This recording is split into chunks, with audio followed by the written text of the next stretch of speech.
Halika, pasok, pasok. Welcome to Ano oras pasok? Cranston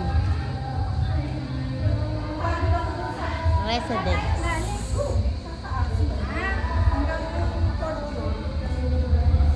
Saan ka na doon ako? Ang tagal ko na, hindi pa ako nakakakit. Hindi, ngayon lang na. Kasi nga kasama ko ito. Tingnan mo yan, guys.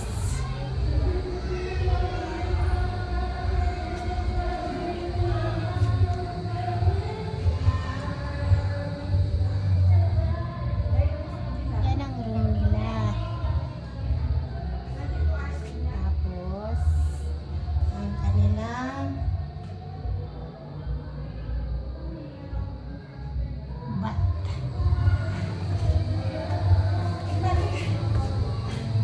Pahinga muna tayo.